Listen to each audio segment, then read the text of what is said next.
ಮೆತ್ತಿದಾಗ ಚೇರ ಗಡಿ ಮುತ್ತಿದಾಗ ಕುಂದ ಕನ್ನಡದ ಕಪ್ಪು ಮಣ್ಣಿನವನು.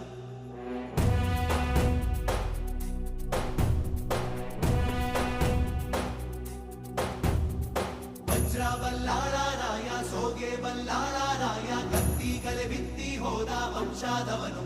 ಈ ಸೀಮೆಗೆ ಶಿವನಿ